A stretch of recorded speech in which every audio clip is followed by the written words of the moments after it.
Assalamualaikum warahmatullahi wabarakatuh. Perkenalkan saya Nizar Abdul penyuluh kesehatan masyarakat di Puskesmas Payungsari. Ini kita bertemu lagi dalam kelas Pronis Puskesmas Payungsari di Aula Puskesmas Payungsari. Terima kasih atas kehadiran. Baik Bapak Ibu, saya akan coba sharing terkait tentang penyuluhan cerdik cegah penyakit tidak menular.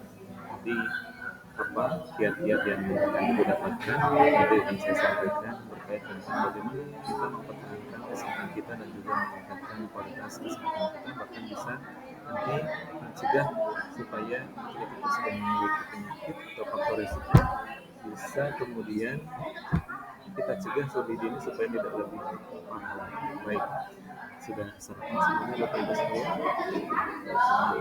Melanjut ke materi dulu atau senam terlebih dahulu. Baik, saya materi dulu ya Bu ya, karena memang waktunya terbatas.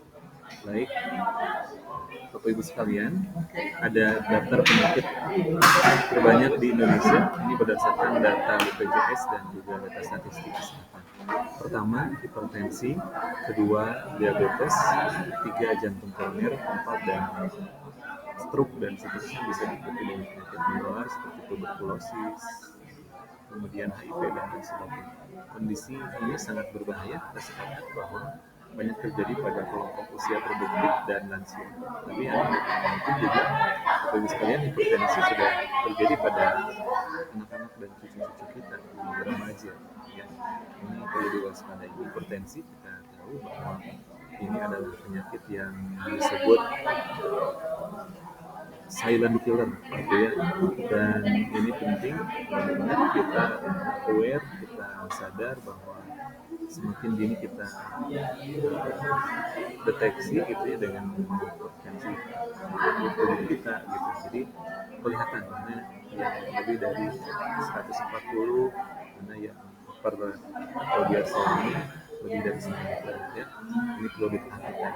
Banyak sekali komplikasi yang diderita ketika kita sudah memiliki faktor risiko penyakit hipertensi. Jadi sekalian, kadang kita sudah mengetahui bahwa banyak yang dibujuk meninggal gitu ya, stroke, terjatuh dan sebagainya, itu disebabkan biasanya karena punya faktor hipertensi sebelumnya. Kemudian yang selanjutnya itu sebenarnya diabetes. Diabetes ini penyakit kalau kita sebut penyakit gula kalau sekalian di masyarakat betul ini terjadi dengan kadar gula darah dalam tubuh kita yang lebih di atas normal.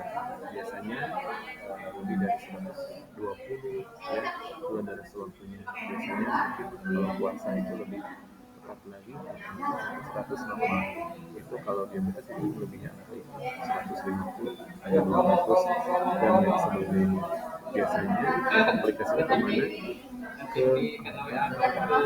stroke, sakit jantung dan sebagainya berkaitan. Kemudian yang selanjutnya jantung koroner. Jantung koroner ini kondisi di mana menyebabkan pembuluh darah ke jantung sehingga bisa menimbulkan kematian. Yang terakhir itu adalah stroke. Ini adalah ada sumbatan pembuluh darah ke otak yang menyebabkan saraf yang tidak bisa menggerakkan tubuh yang lainnya. Baik Bapak sekalian, bagaimana pencegahannya yang saya sampaikan berkaitan dengan penyakit ini yaitu cerdik. Perilaku cerdik adalah perilaku sehat yang ini bisa dilakukan oleh seseorang atau kelompok di mana dia dapat mengetahui faktor risiko PPM dan agar dapat kemudian mendapatkan kualitas kesehatan yang baik setelah melaksanakan aktivitas ini. Apa saja aktivitas daripada perilaku cerdik ini? Yang pertama, cek kesehatan secara rutin.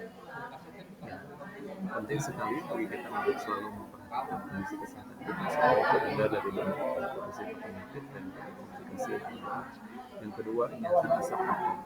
Rokok ini menjadi sangat tidak nyaman ketika kita hirup setiap hari, bahkan setiap saat. Itu luar biasa akibat dari paparan asap rokok ini terhadap berbagai penyakit yang hadir, baik kerusakan paru, organ-organ yang lainnya, bahkan ketika usia-usia remaja sudah kelihatan wajahnya itu lebih seperti orang dewasa, jadi dewasa sebelum waktunya secara wajah. Faktor daripada yang disebabkan oleh rokok.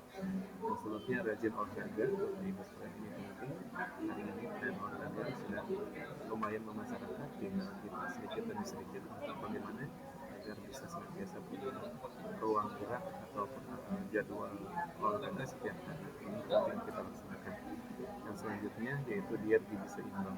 Ini berkaitan dengan masih tentang pola asupan yang masuk ke dalam tubuh, karena kita bisa seimbang, tidak lebih, tidak juga kurang, sehingga hak-hak tubuh seperti protein, vitamin, dan sebagainya bisa kita cukupi. Selanjutnya istirahat yang cukup.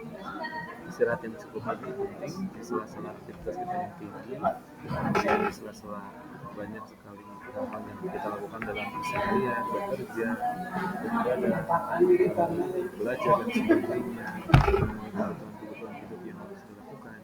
Ini penting dibanding istirahat yang cukup. Terakhir yaitu kelola stres. Kelola stres ini berkaitan dengan seberapa kita mampu menghadapi beban-beban yang kita dapatkan dari keseharian kita, baik dengan beban kerja, beban dalam keluarga, termasuk beban yang lainnya, faktor di luar yang mempengaruhi kondisi pikiran kita, sehingga kita perlu mengelola stres sehingga tidak menjadi gejala-gejala yang menimbulkan banyak terhadap rute-rute kurang hal negatif dalam keseharian. Itu saja Bapak Ibu sekalian berkaitan dengan sedik, mudah-mudahan kita dapat memanfaatkannya dan meninggalkannya dalam keseharian kita di rumah atau bahkan dengan keluarga atau kelompok yang sudah tergabung dalam kelompok ONIS, puskesmas, dan demikian penyuluhan tentang sedik pada kesempatan kali ini. Mudah-mudahan dari kesempatan kita dapat menimba ilmu lagi bersama-sama dan senantiasa meningkatkan